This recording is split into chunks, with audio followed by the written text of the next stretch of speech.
Welcome to the channel, and today we're not going to be doing as much of a narrative video. It's going to be a bit more of a freestyle type thing, looking at the best players in the NFL. More specifically, we're looking at my All-Pro team from this year, as well as my awards, MVP and such, and who I would induct into the Hall of Fame this year.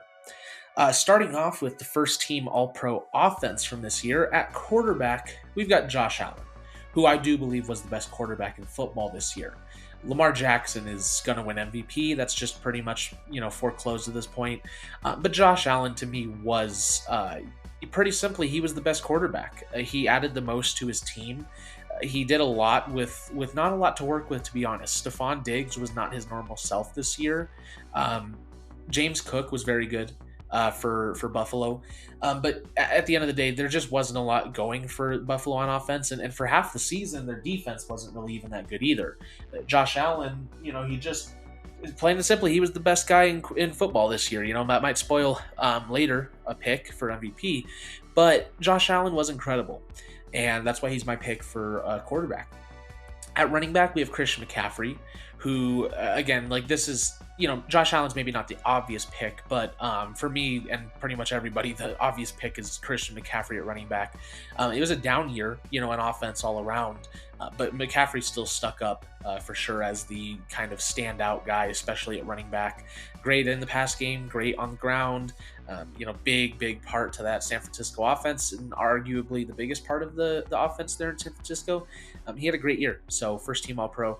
And then Michael Burton was kind of the surprise for me because, he wasn't involved much in the Broncos offense early in the year, and later on he got a few more carries than he did the first half of the year, and, nobody or very few people are a fullback expert.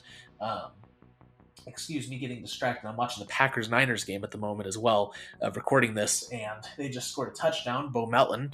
But anyways, Michael Burton, he was pretty good for Denver in the second half of the year, and honestly, I think he was the best fullback in football this year when you just consider stats and all-around impact on the team. He did very good for them this year. At wide receiver, we got Tyreek Hill, who is the other kind of, standout guy this year. For a while there at the beginning of the season, it kind of looked like he might be running away with Offensive Player of the Year, and he was in MVP talks because he was so good. And he definitely cooled off a little bit in the second half of the season, but he still had 1,800 yards. He was very good. He was a very, very big part of that Miami offense, and you could just tell how different of a team they were when he wasn't on the field. But CeeDee Lamb was up there with him this year. He also had a similar stat line to him. Great season from CeeDee, who looks to be one of the better receivers of the future in Dallas. He's very, very good.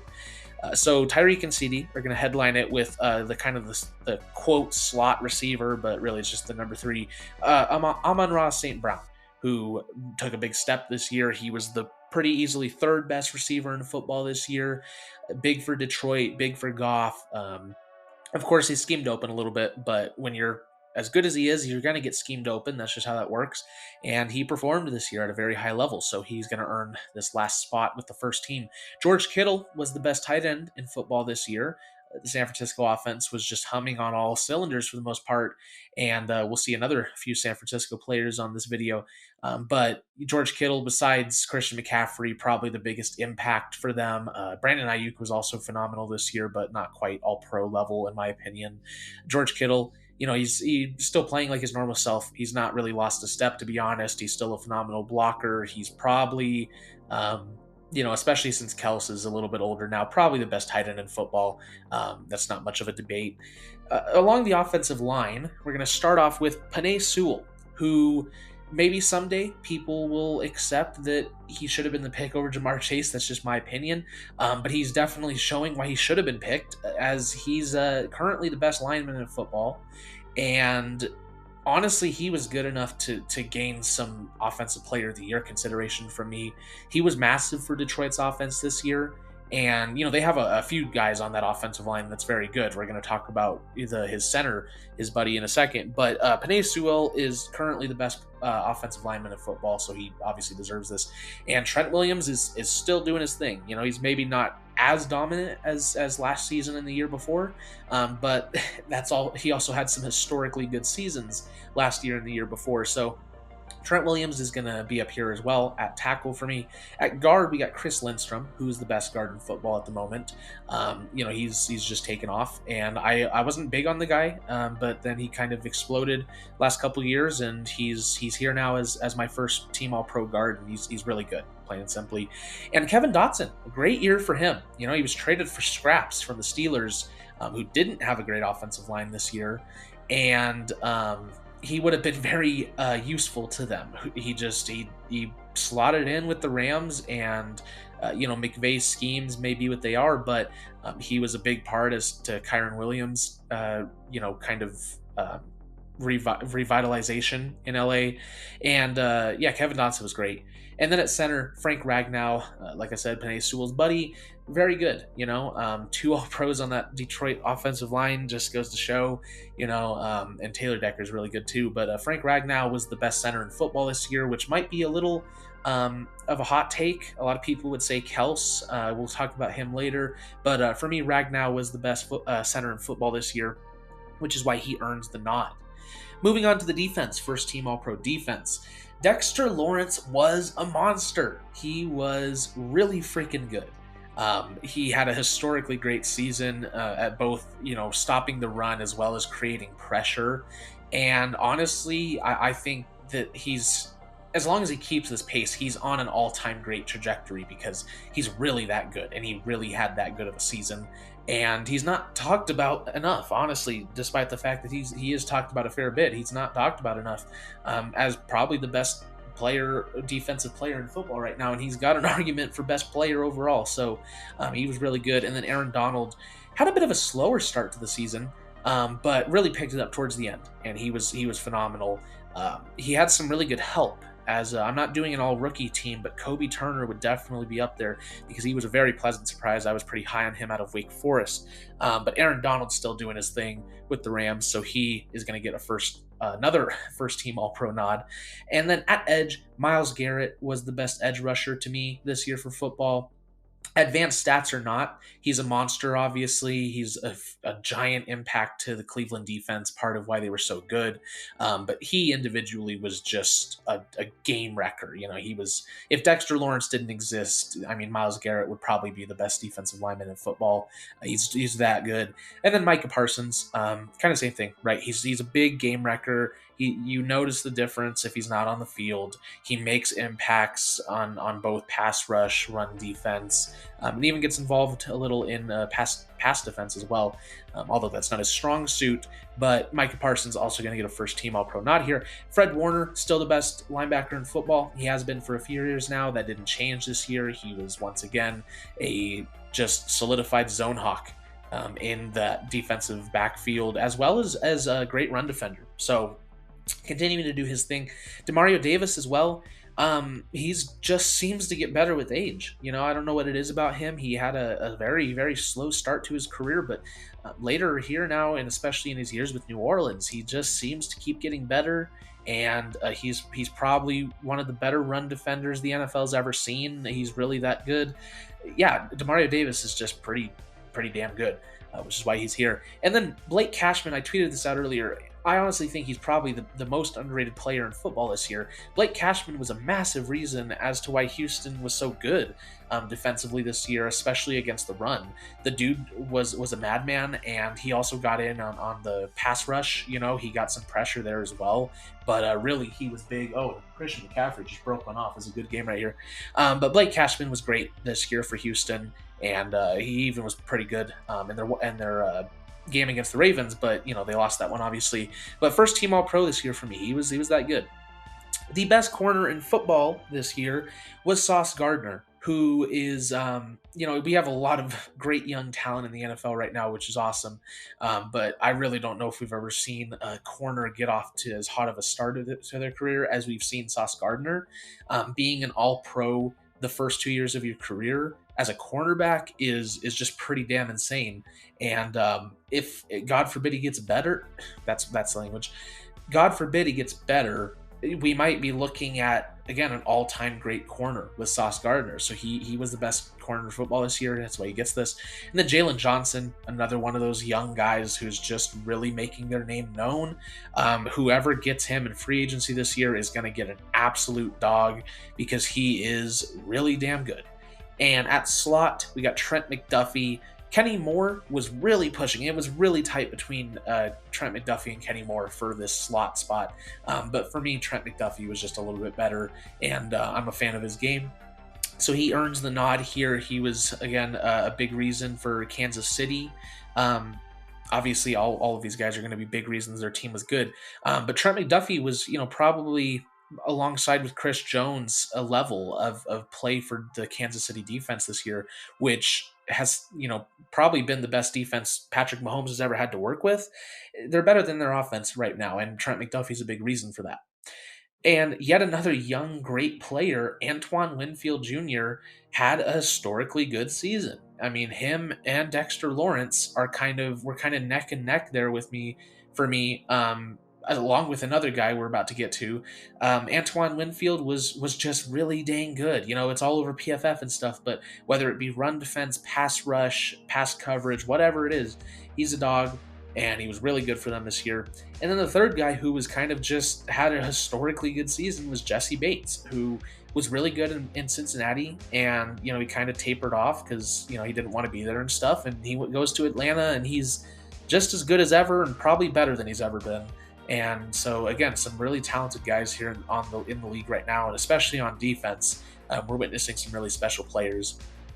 As for the special teams, I kind of skipped over the kicker and the kick returner on the last graphic. Brandon Aubrey, going to be the All-Pro first-team kicker this year. He was really good, all year. I don't even remember when it was he finally missed a kick, but it was I think it was like the last week of the season or something. And then Keyshawn Nixon was the best kick returner in football this year. And then Ryan Stonehouse. Punter's a little weird, and for me, Ryan Stonehouse has been the best punter in football for a couple years now. As a rookie, he was really freaking good for Tennessee last year, and I thought he was just as good this year, so he's going to earn the nod again. And then Darius Davis of the Chargers, going to get punt return for me. I wasn't really sure why. I think it was the Saints guy that got it. Of course, I'm forgetting his name right now, but I wasn't really sure why he got it. To me, Darius Davis was kind of the clear best punt returner this year, but they can do their thing. Moving on to the second team, Dak Prescott was the runner-up for me in terms of quarterback this year. He was really good, despite the playoffs not going quite the way they wanted it to. Prescott was doing work with CeeDee Lamb this year, and he earns the second team nod for me. And then Kyren Williams, we talked about it with Kevin Dotson, but he was big for LA this year. Their run game was really good, one of the best in football, and he was a big reason for it. He had a great bounce-back year. Patrick Ricard of Baltimore. Wow, oh my God, Kyle Juszczyk's not here. Yeah, Kyle Juszczyk actually wasn't, he's good, of course. He's, one of the best fullbacks in football, but he wasn't all pro level this year. Ricard was. He was obviously the second best fullback in football. He always gets work with Baltimore, and he was good, especially as a blocker. At receiver, Puka Nacua as a rookie, best rookie receiving season of all time. And that's why he's here, because, again, the Rams had some guys on offense this year. Stafford's not going to be mentioned in this video, but Matt Stafford also had a phenomenal year.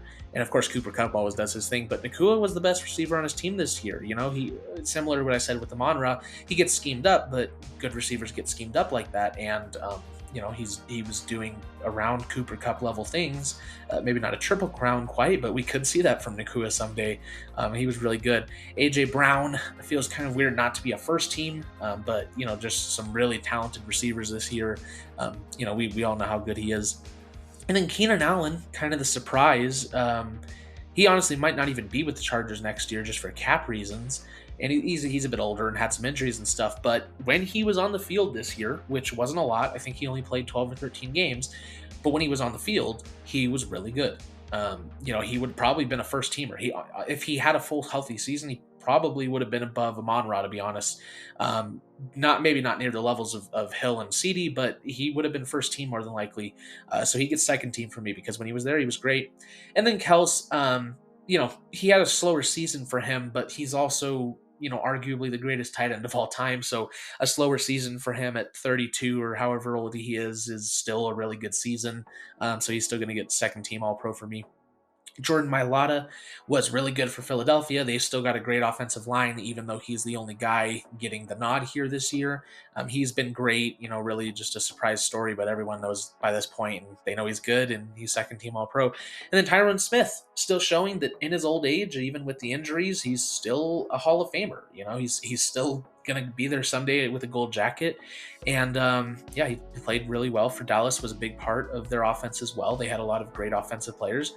Quinn Miners for the Broncos was probably the best run blocker in the NFL this year, but also a very good pass blocker. He was, the best player of the Broncos this year. I'm a Broncos fan, so I watch him. Quinn Miners was really good this year. He deserved a lot. And he didn't get it. He didn't get a Pro Bowl or an All Pro, which was just a shame because he was really good. I was really debating between him and Kevin Dotson for first team. Lean Dotson, obviously, but Miners very much deserving. And the Packers just scored another touchdown. This game is going pretty crazy. Anyways, Joe Thuney, another consecutive good year for him in Kansas City. Creed Humphrey's still really good, but he wasn't as good as normal this year. And Trey Smith is also still really good. Their tackles were not good, so Thuney kind of being an All-Pro helped because their interior offensive line's great right now, but the tackles are not. And despite that, Thuney definitely played very well, despite Donovan Smith not. And he's here. And Connor Williams of Miami had a really good year. I'm probably sounding repetitive at this point. There's only so much I can give. But Connor Williams was really good for Miami. Big reason why their line took a jump up from its previous performances. And he was the best player there in Miami this year. Don't know why Teron Armstead got an All-Pro, or not an All-Pro, a Pro Bowl vote. But Connor Williams was the best player for them this year. Moving on to the defense, Quinnen Williams, might not show up on the stat sheet, but he was a monster this year, especially in the run defense department. So he earns a nod here. And then Chris Jones, like I said, him and Trent McDuffie are the big reasons for that Kansas City defense playing so well. And Chris Jones, this year it didn't end up being true, but before the year I was saying that he was better than Aaron Donald. I thought he was the best defensive lineman in football. I have him ranked as, number 4 on the interior, obviously, this year, but he is still a monster. He's still really good, and he's still going to get a big payday this offseason. TJ Watt and Max Crosby going to be the second team All-Pro edge players. They're good. And I just realized that I also skipped kicker and kick returner once again, which was Jake Elliott and Velus Jones. Good for them. Jake Elliott was a big part for Philadelphia this year because their offense wasn't great at getting into the end zone. But going back to the defense, TJ Watt and Max Crosby. Watt leading the NFL in sacks once again. Sacks does not determine how great a player is, but when you get as many as he does, that does obviously mean something, and he's still a second team All-Pro, but he's not number 1 for me. Max Crosby is a tough one because it almost feels like he should be first team All-Pro, but I can't consider him better than Micah or Myles Garrett. But Max Crosby is a big game wrecker. I mean, as a Broncos fan, right? Twice a year I see him just completely change games, and he's huge for that Raiders defense. And to be honest, I mean, besides Jack Jones, who is a little hot and cold, there's nobody on that defense besides Max Crosby, and he alone makes a lot of plays, so he's huge for them. CJ Mosley was a big reason for the Jets defense being as good as they were. While the offense was pretty bad under Nathaniel Hackett and Zach Wilson, the defense was great, and CJ Mosley and Quincy Williams are both All-Pros because of it. They were great for the Jets this year. And then Roquan Smith of the Ravens, who was also on an All-Pro level this year. Not quite first team for me, but he was really good. At cornerback, Deron Bland. There's a big argument between the two sides, mainly on Twitter, where, some people think Deron Bland was a defensive player of the year type guy because of his pick sixes and his interception numbers and everything. And there's other people that say that interceptions are really overrated and he's not that good. Like always, the truth lies somewhere in the middle. Let's not get it twisted. He was really good this year. He was an All-Pro level corner. Obviously not first team, but he was an All-Pro level corner. Are interceptions an extremely overrated stat? Yes, they very much are. He was still very good. So he's still a second team All Pro for me. And then Pat Surtain, the second for Denver, who was also really good this year, having a great start to his career. He's, again, kind of just a travesty that he didn't get a Pro Bowl, and I think he got second team All Pro, or it might have even been first, but really good. And then Kenny Moore, I went back and forth with him on Trent McDuffie to be the slot, all first team All Pro. Kenny Moore very narrowly misses it, but he was the best slot corner in football this year, behind Trent McDuffie. But any other year he would have been number one. And then at safety, Kyle Hamilton. A lot of people had him as a first team. Just Jesse Bates and Antoine Winfield were historically good, but I love Kyle Hamilton. He was my number one player in the 22 class.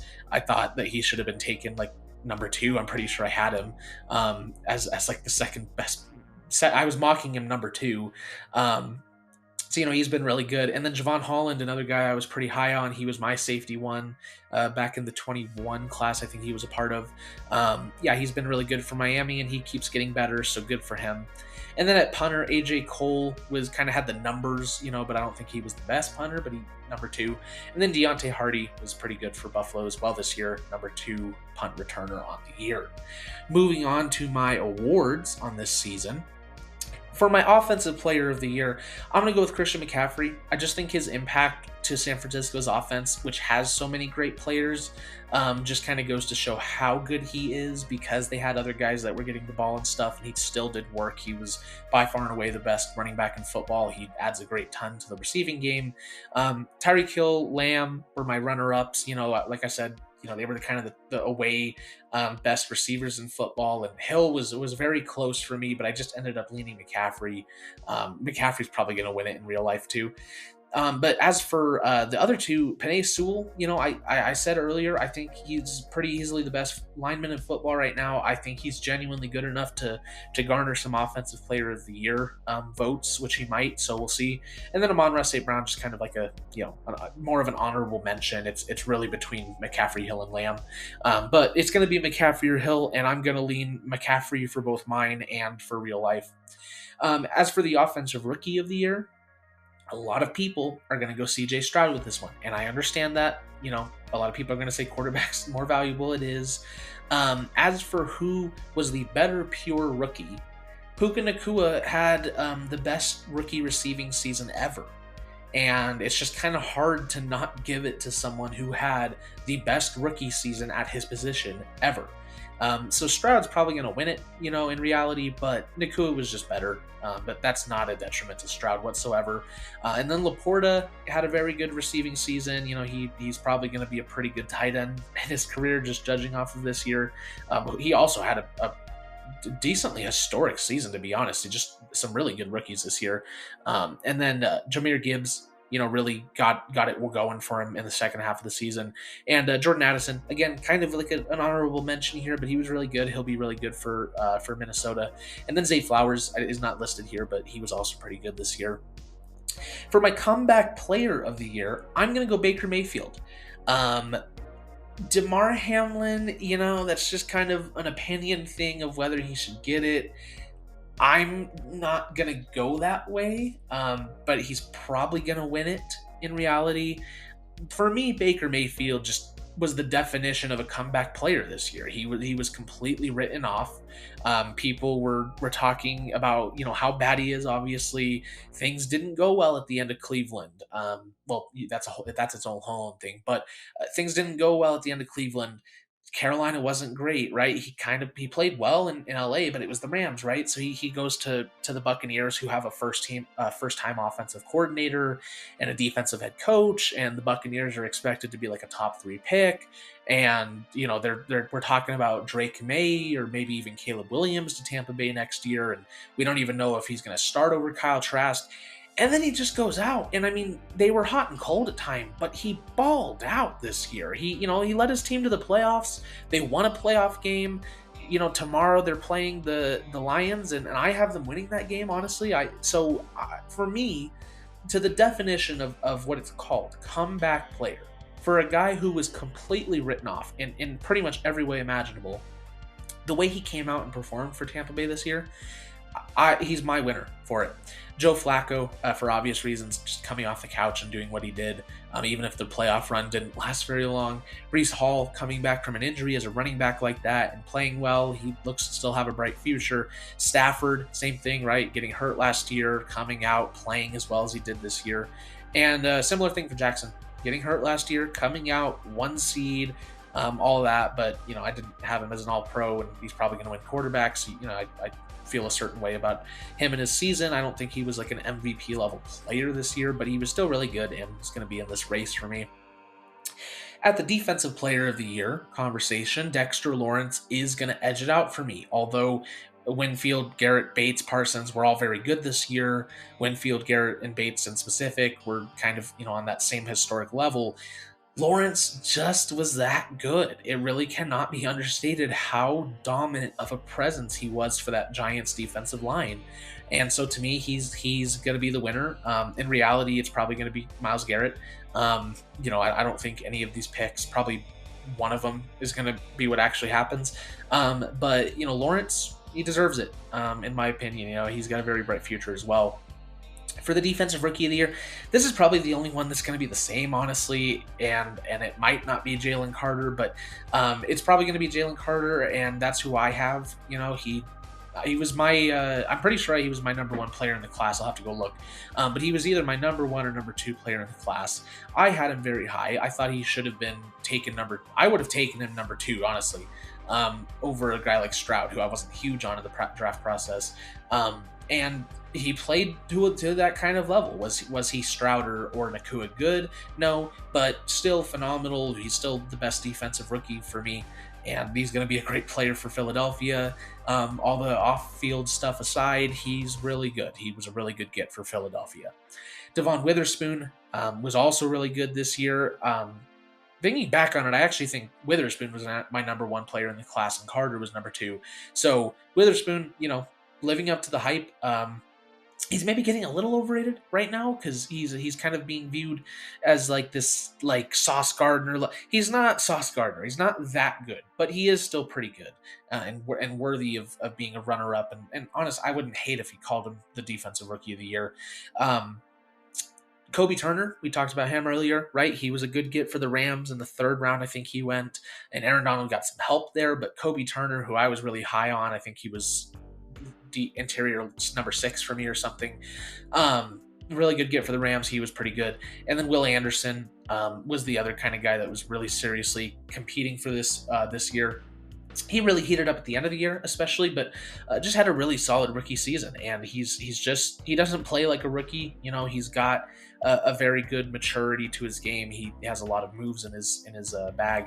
So Anderson going to be in contention here. Brian Branch, again, kind of like the 5th guy on all these are kind of like honorable mentions, so maybe I should have just done 3 runner-ups. But Brian Branch was really good when he played this year. He had a few injury things and stuff, but he was really good. Coach of the Year, again, kind of a tough race, and I'm going to go Stefanski because I do think, just considering the injuries, the fact that he played like 4 different quarterbacks this year, and his quarterback, for at the end of the season in the playoffs was 30-whatever-year-old Joe Flacco, and they did as well as they did despite all that and the injuries. I'm going to go Stefanski, but D'Amico Ryans was also obviously really good, leading a rookie quarterback in that team from the number 2 pick to the playoffs, making it to the divisional round, even if they lost to Baltimore. Just doing all that was a huge surprise. And again, I wouldn't be mad if you chose him as Coach of the Year. Antonio Pierce, just what he did for the Raiders after they fired McDaniels was very evident. They were just a completely different team. And so he's in conversation with me. He's in conversation here too. And Kyle Shanahan, the Niners were a pretty unstoppable force this year. Maybe they weren't the best team in football, but pretty easily number 2, number 1 seed in the NFC. And then Shane Steichen, who, similar to Stefanski, did a lot of things with a lot of injured players. His quarterback got hurt, at the beginning of the season. Ultimately, just more of an honorable mention once again. They didn't make the playoffs. Anthony Richardson's a rookie, all that stuff, but they did very well, and he's going to be a very good coach for them. But like I said, I'm going to lean Stefanski here. Assistant coach of the year is going to go to Brian Flores, who had a huge impact on the Vikings defense. And it was just evident, he's got a very specific scheme, but it works really well. And I was really pretty confident that he was going to be a head coach next year somewhere. I'm not so confident now. Probably not going to be, but that's good for Minnesota because he's a very brilliant defensive mind, and he was the best coordinator in football for me this year. Bobby Slowick, with a rookie quarterback, did some phenomenal things with that offense that features, Dalton Schultz, Tank Dell, Nico Collins. Right, Nico Collins had the best year of his career. Tank Dell's a 5'8" rookie. All this stuff. He did a very good job with that crowd. Mike McDonald, just a phenomenal defensive mind as well, who did wonders with the Ravens defense. Obviously he's not the head honcho, but he's going to get a head coaching job this year because he brings a lot with him, and he's a very smart guy, and he's going to be very good for whichever team gets him. Todd Monken, similar thing. He's done very good things with the Ravens offense. Getting rid of Greg Roman ultimately was kind of that key to unlocking Lamar past a running quarterback. He's really just a quarterback now who has that elite running ability.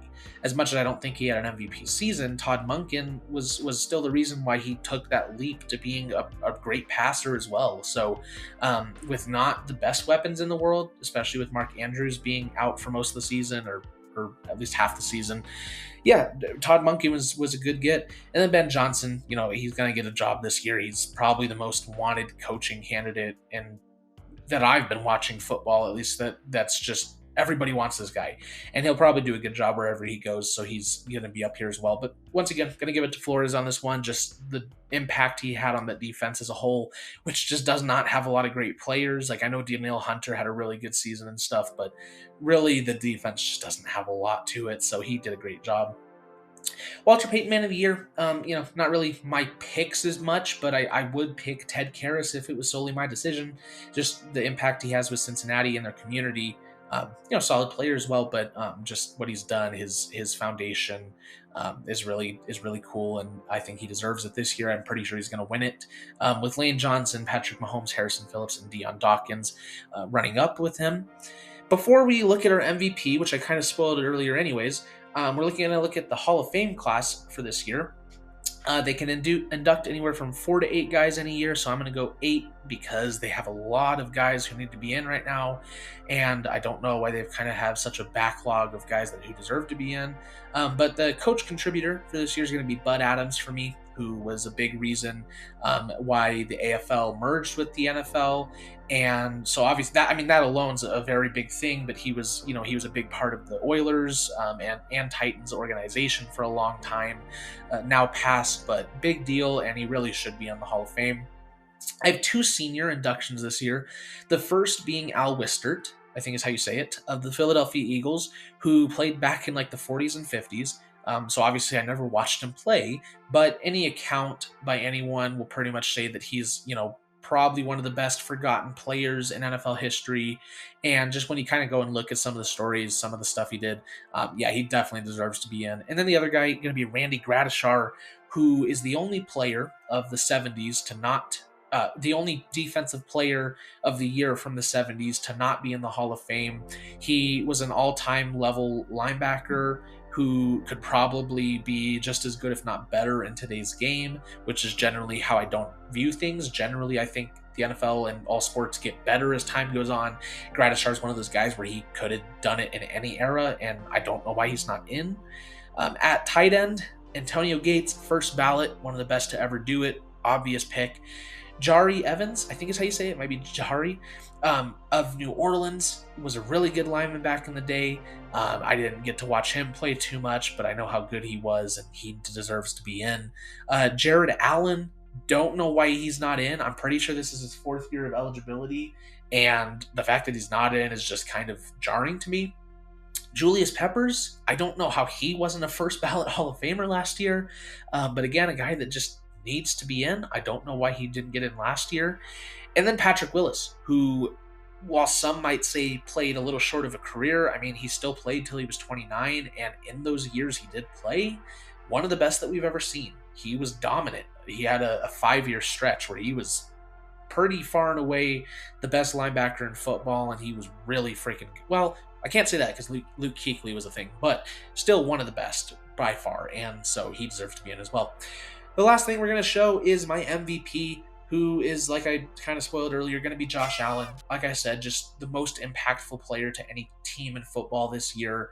McCaffrey, Hill, Prescott, all very good this year, definitely in consideration.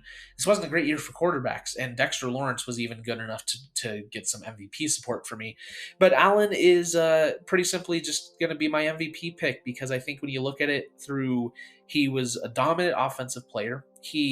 The interceptions thing is kind of overblown. Like he's really not that unsafe with the football, and he more than makes up for it with his offensive production, just across the board. I mean, he was the best player in football. He was the most impactful player in football. He was the most valuable player in football, and that's what the award is called, the most valuable player. But that is going to be my award, Hall of Fame, and All Pro picks for this year. Let me know down below what I got wrong. What do you agree with? Who would you have? All that good stuff. Thank you so much for watching, and I'll see you guys in the next video.